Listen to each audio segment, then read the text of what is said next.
প্রথম মানব ও মানবী হযরত আদম আলাইহি ওয়াসাল্লাম এবং বিবি হাওয়া আলাইহি ওয়াসাল্লামের মাধ্যমে মহান আল্লাহ তাআলা এই পৃথিবীতে মানব বিস্তার শুরু করেছিলেন। মানব বিস্তারের প্রক্রিয়াটি এমন ছিল যে বিবি হাওয়া আলাইহি ওয়াসাল্লাম প্রতি বছর দুটি করে সন্তান প্রসব করতেন এবং তার দুটি সন্তানই হতো যমজ সন্তান। সেই যমজ সন্তানের একটি হতো পুরুষ এবং অপরটি হতো নারী। তাদের প্রথম জোড়া সন্তানের পুরুষের নাম রাখা হয়েছিল কাবিল এবং মেয়ের নাম রাখা হয়েছিল আকলিমা, এবং তাদের দ্বিতীয় জোড়া সন্তানের পুরুষ সন্তানের নাম রাখা হয়েছিল হাবিল এবং কন্যা সন্তানের নাম রাখা হয়েছিল গাজা। তবে কাবিলের সাথে জন্মগ্রহণকারী বোন আকলিমা ছিল প্রচন্ড সুন্দরী। মহান আল্লাহ তাআলা তাকে সীমাহীন সৌন্দর্য দান করেছিলেন। প্রখান্তরে হাবিলের সাথে জন্মগ্রহণকারী বোন গাজা তেমন রূপবতী ছিল না। মহান আল্লাহ তাকে তেমন রূপ সৌন্দর্য দেননি। এভাবেই প্রতি বছর বিবি হাওয়া আলাইহি ওয়াসাল্লাম সন্তান জন্মদান করতে লাগলেন এবং মানবের বিস্তার হতে লাগলো। তাদের প্রথম জোড়া সন্তান যখন বিবাহের জন্য উপযুক্ত হলেন, তখন মহান আল্লাহ তাআলা একটি বিশেষ নির্দেশ নিয়ে জিব্রাহিল আলাইহি ওয়াসাল্লামকে হযরত আদম আলাইহি ওয়াসাল্লামের কাছে প্রেরণ করলেন। জিব্রাইল আলাইহি ওয়াসাল্লাম আদম আলাইহি ওয়াসাল্লামকে বললেন, আপনার জোড়া সন্তানের বিবাহর বয়স হয়েছে। মহান আল্লাহ তাআলার উদ্দেশ্য মানব বংশ বিস্তার করা, সুতরাং আপনি তাদের মধ্যে বিবাহ সম্পন্ন করুন। কিন্তু এর মধ্যে মহান আল্লাহ তাআলার নির্দেশ ছিল একই জোড়া পুত্র সন্তান ও কন্যা সন্তানের মধ্যে বিবাহ সংগঠিত হতে পারবে না, বরং এক জোড়ের পুত্র সন্তান এবং অপর জোড়ের কন্যা সন্তানের মধ্যে বিবাহ সংগঠিত হবে। সাবধান, কোনো মতেই যেন এক জোড়ের পুত্র সন্তান ও কন্যা সন্তানের মধ্যে বিবাহ সম্পন্ন না হয়। এই বলে হযরত জিব্রাহিল আলাইহি ওয়াসাল্লাম বিদায় নিলেন। মহান আল্লাহ তাআলার পক্ষ থেকে এই নির্দেশ পাওয়ার পর হযরত আদম আলাইহি ওয়াসাল্লাম তার দুই পুত্র হাবিল ও কাবিলকে ডাকলেন এবং তিনি মহান আল্লাহ তাআলার নির্দেশ সম্পর্কে তাদের জানালেন। কিন্তু একই জোড়ের পুত্র ও কন্যা সন্তানের মধ্যে বিবাহ সংগঠিত হবে না, সুতরাং কাবিল বিবাহ করবে গাজাকে এবং হাবিল বিবাহ করবে আকলিমাকে। পিতার এরূপ নির্দেশ শুনে হাবিল নীরব রইল, কিন্তু কাবিল প্রবল আপত্তি করে বসল। সে বলে উঠল, পিতা, আপনি আমাদের যে নির্দেশ দিচ্ছেন এই নির্দেশটি ইনসাফমূলক নয়। আমার সাথে জন্ম নিয়েছিল আকলিমা, সুতরাং আমি আমার জোড় বোনকেই বিয়ে করব এবং আকলিমা দেখতে পরম সুন্দরী, আমি আমার জোড় বোনকেই বিয়ে করব। সে আরো বলল, আকলিমা আমার সাথে জন্মগ্রহণ করেছে, সুতরাং যুক্তিযত দাবি এটাই যে আমি আকলিমাকে বিবাহ করব এবং আকলিমা দেখতে পরম সুন্দরী, সুতরাং হাবিল তার কুৎসিত বোন গাজাকে বিবাহ করুক আর আমি আমার সুন্দরী বোন আকলিমাকে বিবাহ করব। আরো বলল, হে পিতা, আপনি বোধহয় হাবিলকে বেশি ভালোবাসেন, এই কারণে হাবিলের সাথে আমার সুন্দরী বোন আকলিমাকে বিবাহ দিতে চাইছেন। কিন্তু এ কথা আমি পরিষ্কার বলে দিচ্ছি, আমি কখনোই হাবিলের সাথে আমার সুন্দরী বোন আকলিমার বিবাহ মেনে নিব না। তখন হযরত আদম আলাইহি ওয়াসাল্লাম বললেন, হে বৎস, এটি আমার নির্দেশ নয়, এটি মহান আল্লাহ তাআলার নির্দেশ।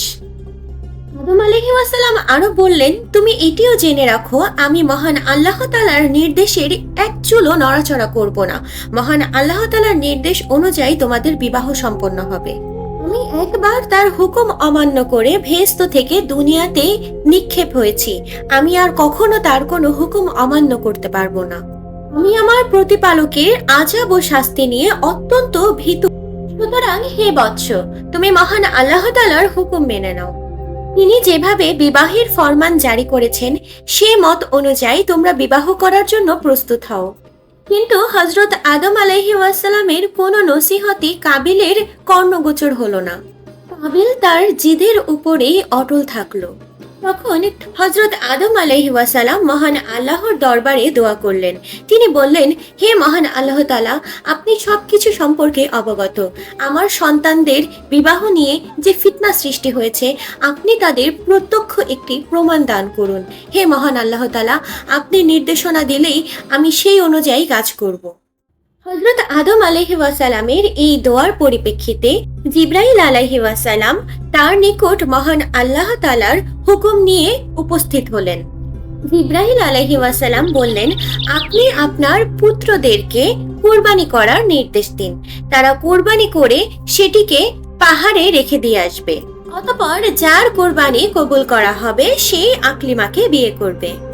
তখন হযরত আদম আলাইহি ওয়াসাল্লাম তার পুত্রদেরকে ডেকে বললেন, হে বৎস, তোমরা তোমাদের কুরবানির বস্তু নিয়ে পাহাড়ের উপর রেখে আসো। মহান আল্লাহ তাআলা যার কুরবানি কবুল করবেন সেই আকলিমাকে বিয়ে করবে। হযরত আদম আলাইহি ওয়াসাল্লামের জামানায় কুরবানির প্রক্রিয়া এমনটি ছিল যে কুরবানির বস্তু নিয়ে পাহাড়ে রেখে আসা হতো।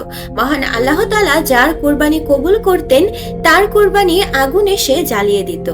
এই কথা শুনে হযরত আদম আলাইহি ওয়াসাল্লামের দুই পুত্র কুরবানির উদ্দেশ্যে রওনা দিল। কাবিল ছিল কৃষক, কৃষি কাজ করে সে শস্য উৎপন্ন করত। সুতরাং সে তার কৃষি পণ্যের মাধ্যমে কুরবানির সামগ্রী সংগ্রহের প্রস্তুতি করলো। পক্ষান্তরে হাবিল ছিল একজন মেষপালক। সে একটি মেষ কুরবানি করার জন্য মন স্থির করলো এবং তারা তাদের নির্দিষ্ট কুরবানির বস্তু পাহাড়ের উপর নিয়ে রেখে আসলো। মুফাসসিরিনে কেরাম উল্লেখ করেছেন যে হযরত আদম আলাইহিস সালাম তাদের সাথে সেই কুরবানির স্থানে উপস্থিত ছিলেন।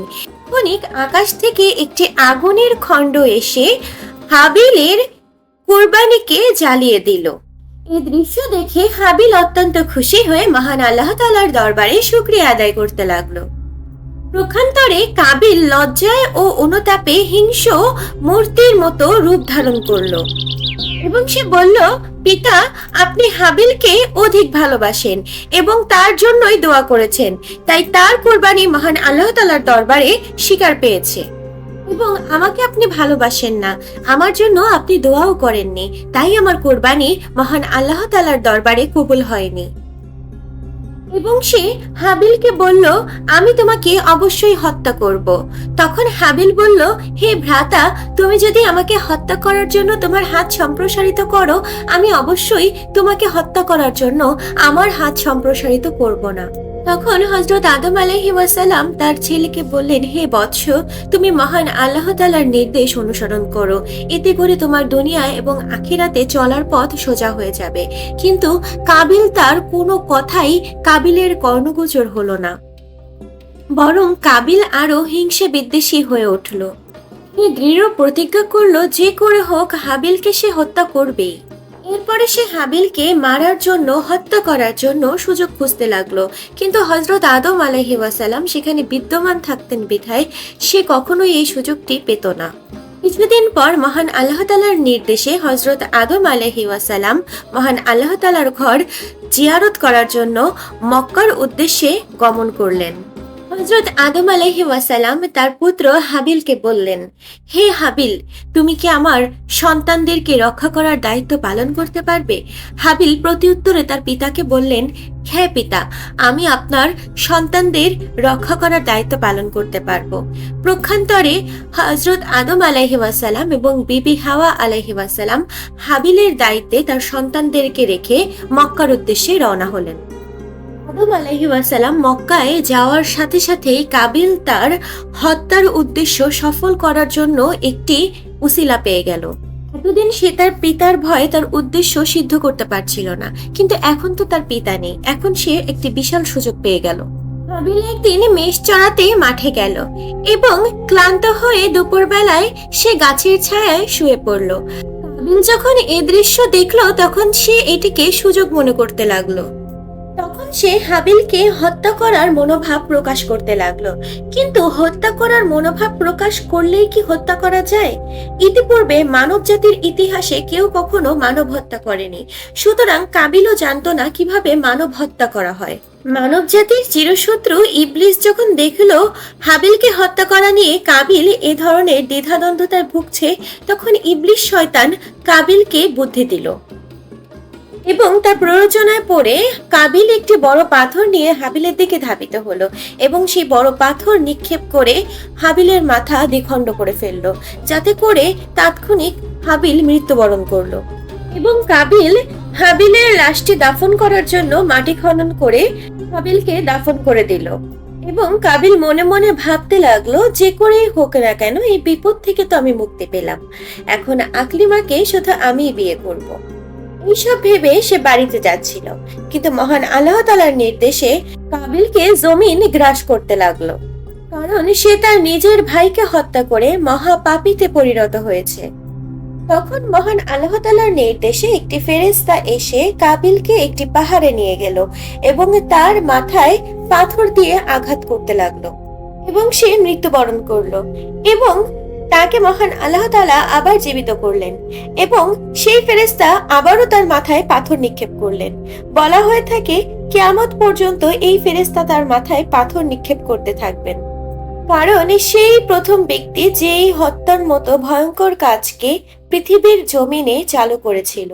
আদম আলাইহিস ওয়াসাল্লাম যখন মক্কা থেকে ফিরে আসলেন, তখন তিনি জানতে পারলেন তার পুত্র কাবিল হাবিলকে হত্যা করেছে এবং প্রচন্ড কষ্টে এবং শোকে তিনি কাতর হয়ে পড়লেন। তিনি হাবিলের লাশটিকে কবর থেকে উঠিয়ে গোসল করিয়ে দাফন করে পুনরায় তাকে কবর দিলেন। প্রিয় দর্শক, যদি ভিডিওটি ভালো লেগে থাকে একটি লাইক দিয়ে সাথে থাকবেন। এ ধরনের নতুন ভিডিও পেতে আমাদের চ্যানেল বিনোদন 24 ঘন্টা সাবস্ক্রাইব করে সাথে থাকুন। ধন্যবাদ বিনোদন 24 ঘন্টা।